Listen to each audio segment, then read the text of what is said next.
Hello and welcome to my channel, Exceedingly Good Reviews. This is a my thoughts on video, and this is my thoughts on Clash of Champions 2020. I'll just go through a quick run through of what occurred. Well, I say quick, it probably won't be. I'll probably babble. A quick run through of what occurred on the show, and then give you my overall thoughts on what I thought of the show. So in the pre-show, at the beginning of the pre-show, we got an announcement that the women's tag team title match would not be occurring, unfortunately. That's a shame. And that the SmackDown women's title match would not be going ahead either. Nikki Cross, Shayna Baszler and Nia Jax have all not been medically cleared for the show. The women's tag team titles will be addressed. The situation around them will be addressed on Monday Night Raw. But as for the SmackDown women's title, Bayley is in the building and she will be addressing it in the ring later on in the show. So that's a shame. Also, I was in my predictions video, go check it out. My prediction video, I was saying that I wanted a 24/7 title match. Kind of got it. On the pre-show, we see that R-Truth is in the building, so there's that possibility that his title will be on the line. And the pre-show match was actually the SmackDown Tag Team title match. Now, I thought it was meant to be the Raw Women's title match between Asuka and Zelina Vega, but possibly because of the medically clearance of certain individuals, the card was shuffled around and the SmackDown Tag Team title match was on the pre-show. Now, it was quite a good match. It was Cesaro and Nakamura, the SmackDown Tag Team champions, defending against Kalisto and Lince Dorado of Lucha House Party. Now, there's been some dissension in that team as of recently. However, they seemed to get on really well. There was no signs of dissension at all. They worked well together. Lince Dorado and Kalisto, they put up a good fight. There was that moment where they hit the 3 moonsaults onto Cesaro. You know, Kalisto off one rope, Lince Dorado then off the next rope, and then Kalisto off the further rope, or vice versa. It could be the other way around. That resulted in a near fall, but ultimately the finish came when Cesaro had Kalisto in his swing. Shinsuke Nakamura had been tagged in, hits the Kinshasa whilst Kalisto is being swung round and pins him and wins the match. Shinsuke Nakamura and Cesaro retain the SmackDown Tag Team titles. Prediction correct for me. I predicted that. So we then go into the main show. It's Jeff Hardy, Sami Zayn and AJ Styles going at it in a triple threat ladder match for Jeff Hardy's and possibly Sami Zayn's Intercontinental titles. This is a match to win the undisputed Intercontinental Championship. Each man has his own claims on why he thinks he is the true Intercontinental Champion. AJ Styles thinks he was cheated out of the Intercontinental title by Jeff Hardy. Jeff Hardy is the man currently in possession of the legit Intercontinental Championship. And Sami Zayn, he was stripped of the title for being off for an extended period. He was stripped of the title, but he feels that, well, I never lost the title. I am the true Intercontinental Champion. So each man has his own claim. Some great spots in this match. Some great spots. I really did. I wasn't expecting what I got from this match. I really enjoyed it. These 3 men worked so well together. There was a spot at one point I noticed on the entrance ramp that there was an incy wincy teeny weeny itty ditty ladder, and I thought, well, what's the purpose of that? None of these 3 men can use that. I don't think anyone in WWE history could have used that. The Big Show, standing on the top rung, still couldn't reach. The Great Khali, he wouldn't be able to reach. Giant Gonzalez, he still wouldn't be able to reach. No one would be able to reach the belt off that itty-ditty ladder. Oh, wait, that's why it's there. Sami Zayn is ascending the ladder to retrieve the titles, and all of a sudden this ladder comes out of nowhere. The itty-ditty ladder is used as a javelin by AJ Styles, clobbering into Sami Zayn. Brilliant! Absolutely love that moment. This match was filled with excellent spots. as you would expect, you know, all three men take risks, Jeff Hardy especially. It's like he doesn't care about putting his body on the line. That man is an absolute maniac, but it makes for great television. I absolutely loved it. I mean, like, he swanton bombed Sami Zayn through a ladder. Now, we've seen that spot before, but it never ceases to amaze, never ceases to get you excited and make you go, ooh, for the individual on the ladder, but also for Jeff Hardy. Oh my God, man, you must be taking years off your life with every one of these matches. So, oh yeah, I do have to note that on the entrance, the commentators did reference everyone, all the competitors' different experiences within ladder matches. They showed little highlights, which I thought was a nice little touch, you know. Jeff Hardy, obviously, is like the veteran of this match. Like every other match that he has seems to be a ladder match. So, yeah. But that was a nice little touch. But yeah, the finish came. Oh, my Lord, this was inventive. And Sami Zayn went to his jacket and took out 2 sets of handcuffs. I can see where you're going with this now. He goes to Jeff Hardy to handcuff Jeff Hardy to a ladder. And he does so, but not by the wrist, like you would expect. No, no, no, no, no. Jeff Hardy has had his earlobes targeted before. And he does so again here. Sami Zayn puts the handcuff through the earlobe, attaches it to the ladder.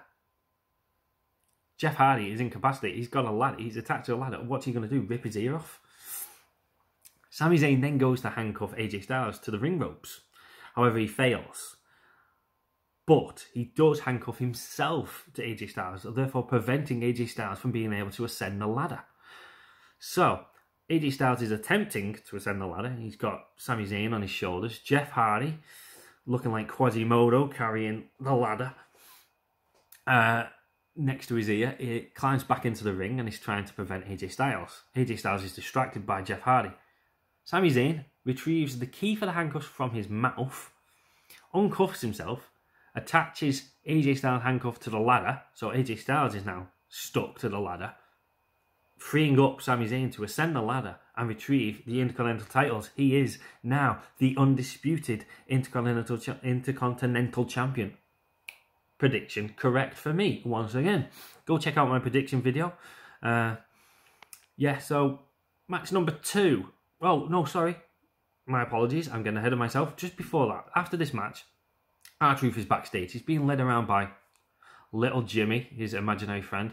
Little Jimmy leads him into the referee's room. Oh, no, wrong turn. So he decides to back up. Who backs up? Why not just turn around and leave? No, he backs up slowly. Who's there doing lunges? Drew Gulak. Drew Gulak rolls up R-Truth and wins the 24/7 championship. So we've had some kind of 24/7 title match. So, yeah, I'm relatively happy. Thank you, WWE. We then go to our next match. The second match of the night on the main card. Third match of the night, second match on the main card. It's Asuka defending the Raw Women's title against Zelina Vega. This was a quick match. Zelina Vega did get more offenses than I anticipated, but she did impress me. There was a few near falls, a few submission attempts. The finish came when she attempted a pinning combination on Asuka, but Asuka countered it into the Asuka lock, and Zelina Vega quickly tapped. At the end of the match, Asuka must have been impressed because she offered her hand, to shake Zelina Vega's hand.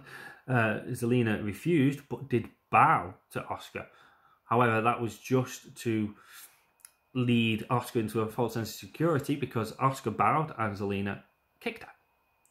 I don't think this feud is over. This feud, it looks like it's going to continue. It's then, oh, by the way, prediction correct for that match. Asuka retained the Raw Women's title. Next match, it's the United States title match. It's Apollo Crews with Ricochet in his corner, challenging Bobby Lashley with the Hurt Business in his corner. MVP was the only one of the Hurt Business that stayed out there with him. Yeah, this was, once again, another quick match. It's a forgettable match, really. If you've seen any of their matches on previous shows, on previous pay-per-views, on Raw and whatnot, then you really don't need to know, oh, what's this match? Just copy and paste, really. The finish was Bobby Lashley locking in the Hurt Lock on Apollo Crews, and he won to retain his United States title. Okay? Once again, prediction correct on that one. Our next match, now this is a shame, this match. The next match was the Raw Tag Team Titles match, and it was the Street Profits defending against Andrade and Angel Garza once again. We've seen this match far too many times. However, in this match, I actually anticipated a title change. That's what my prediction was, a title change. However, unfortunately, it looks like Angel Garza suffered an injury. He hit a Spanish fly off the top rope on Montez Ford, and you notice quickly the camera pans round, but you do notice that the referee is throwing up an X symbol, which is the sign of there's an injury. And unfortunately, it looks like it was a legit injury, not a storyline one, because they kind of rushed the finish.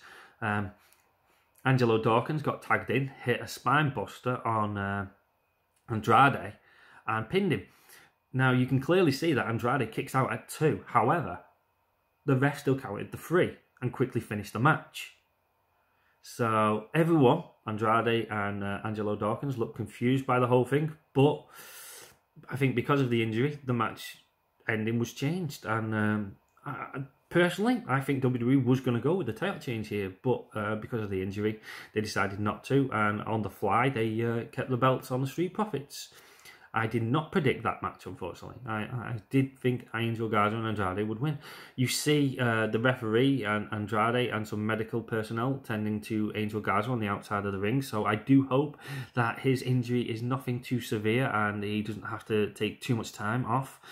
I don't want to see any more Street Profits against Andrade and Angel Garza. However, I do want to see more of Andrade and Angel Garza as a tag team. So fingers crossed, it's nothing too serious and he'll be back soon. Next up, it's backstage again, and it's Drew Gulak doing a promo talking about winning the 24/7 title, dedicating it to Akira Tozawa, who apparently appeared to be eaten by a shark, unfortunately, for Akira Tozawa. So, and he's also going on about how you've got to watch your back and everything. This is the 24/7 title. You've got to have eyes in the back of your head, and listen to your own advice, mate, because who comes up from behind is R-Truth. Rolls you up, and he wins. R-Truth, for the 40th time, 40th time, R-Truth wins the 24/7 title. Congratulations, Mr. R-Truth.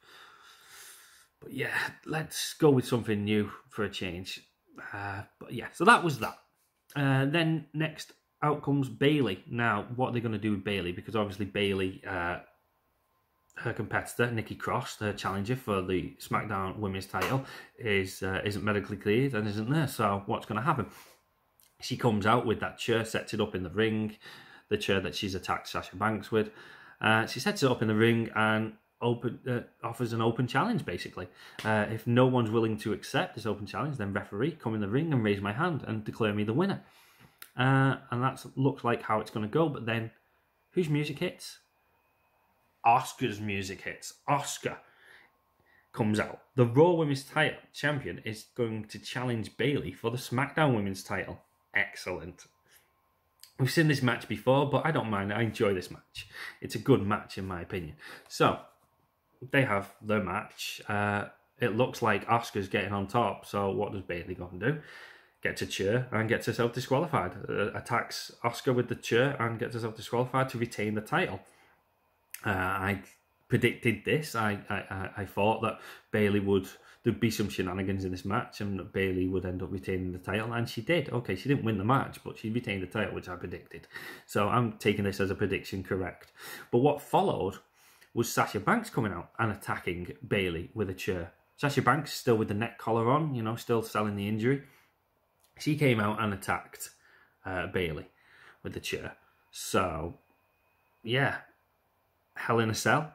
Could it be the main event in a Hell in a Cell match? Sasha Banks against Bayley? Yes, please. I wouldn't mind seeing that match. So, Bayley still SmackDown Women's Champion. It's then on to the big matches.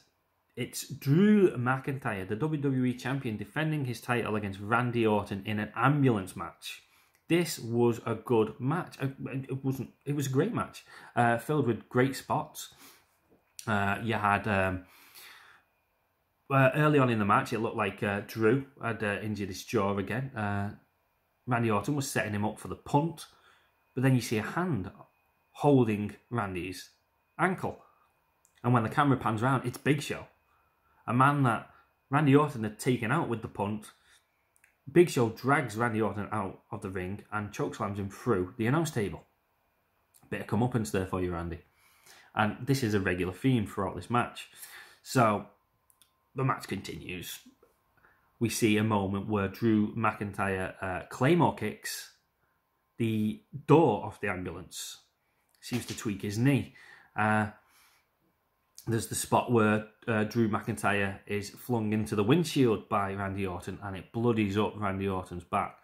They battle backstage where Christian comes out, another man who's been taken out by Randy Orton's punt.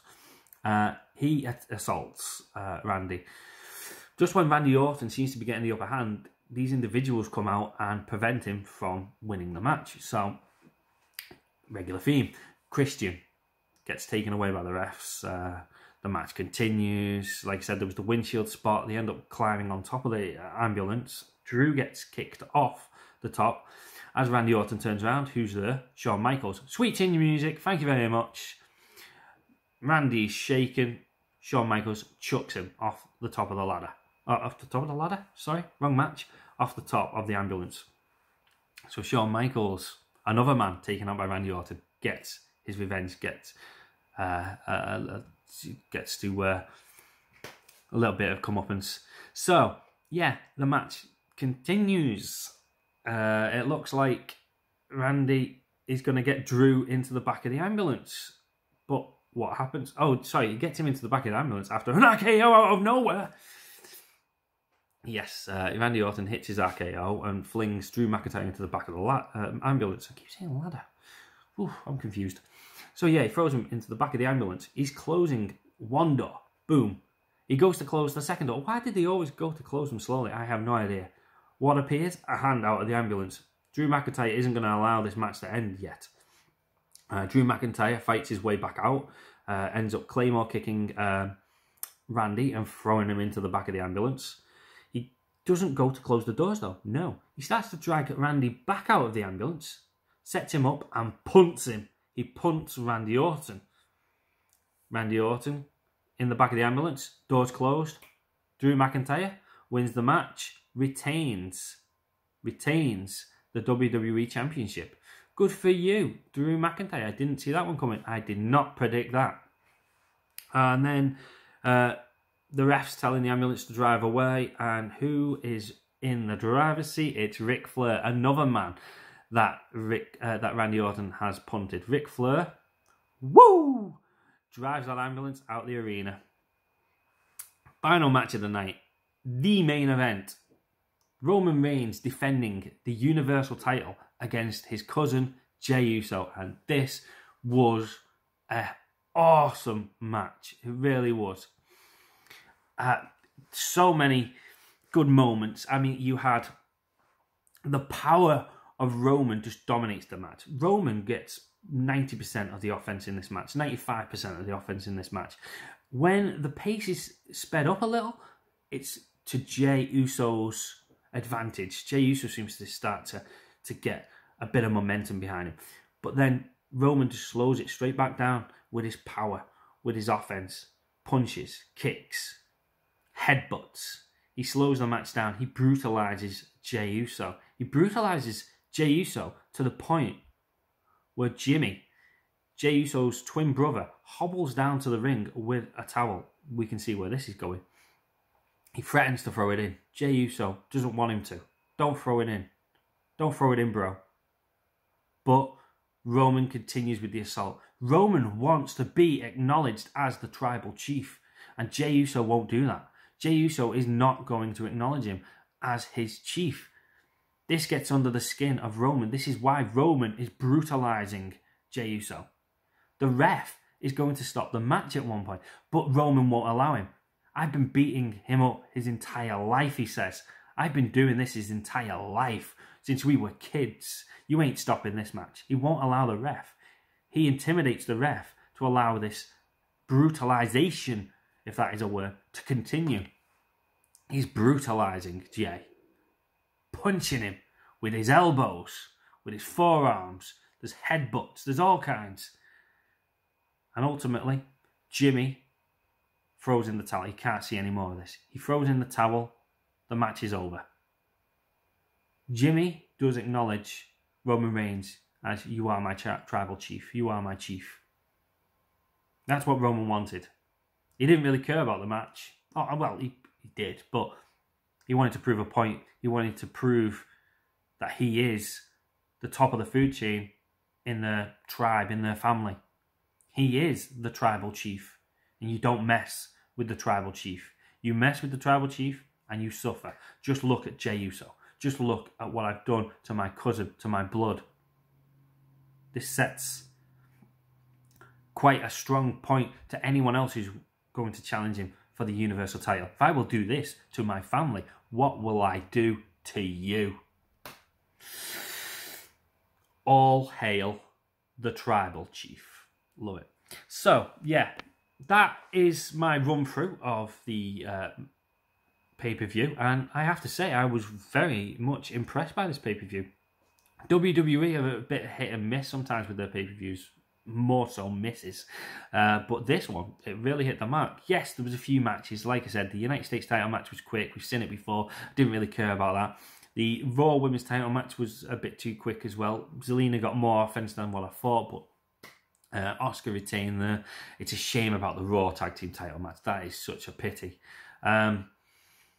You know, with Angel Garza's injury, like I said, I hope it's not a serious injury. I'd like to see him and Andrade continue their tag team, just not in a feud with the Street Profits, please.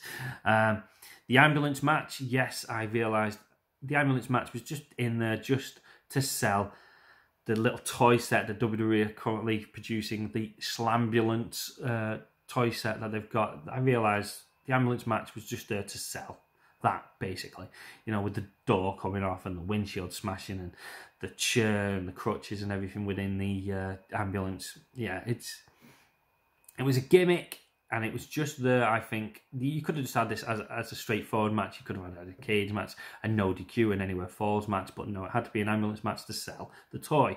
So, but the match did impress, and I did enjoy it, and I loved all the little cameo moments. You know, Christian getting his comeuppance on Randy Orton, Big Show getting his slice of revenge, HBK, and then Ric Flair, longtime friend of Randy Orton, being the one that takes him out. So, yeah, on a whole, the whole pay-per-view was great. It was a shame we didn't get the women's tag team title match. Shame that the women's the SmackDown women's title match had to be changed. But yeah, great show. I mean, if you haven't seen it, please watch it. Apologies for all the spoilers if you haven't seen it. Why are you watching a review video of a show if you haven't seen the show? Unless, you know, that's what you like. But yeah, so yeah, let me know in the comments what you thought of the show. In my opinion, this was a solid, but 4 out of 5 probably show. I'd say a 4 out of 5. This was a top pay-per-view. I'd catch it if you can. It was a great show, and it's got me hyped to see what's next for a lot of these champions, because Roman Reigns, he's taking out his cousin. Who's next? It was teased The Fiend on SmackDown, so it could be him. We've got Drew McIntyre, still WWE champion. Is the feud with Randy Orton over? It would seem so. It would appear so. So what next for him? The Street Profits still Raw Tag Team champions. Well, I don't think they should be Raw Tag Team champions still. So where'd you go with that? R-Truth still 24/7 champion. I think enough is enough with R-Truth and the 24/7 title. It's time for a change. Put it on someone else and let them have a run with it. Let them win it 40-something times. The Intercontinental title, Sami Zayn, Intercontinental Champion. Loving it. Can't wait to see what he has to say for himself on SmackDown on Friday. Shinsuke and Cesaro, still SmackDown Tag Team Champions, expected. I'm bored of them as the SmackDown Tag Team Champions, but I want to see who their next challengers will be. Obviously, the whole Bayley Sasha thing continues. Yeah, I did not mind this show. Like I said, there's a few dull moments, but for the most part, it started off brilliant and it ended brilliant. So, you know, you kind of can glaze over the middle bit, because either side, either end, the beginning and the end, were belting. They were great. So that's my opinion on the show. Those are my thoughts on this show. What are your thoughts? Let me know in the comments. Hit the like button if you like this video. Once again, I'm new to this, so please leave feedback. Let me know what you like, what you don't like, and you'll be seeing more of me on YouTube. So thank you very much for watching, and stay safe. Thank you.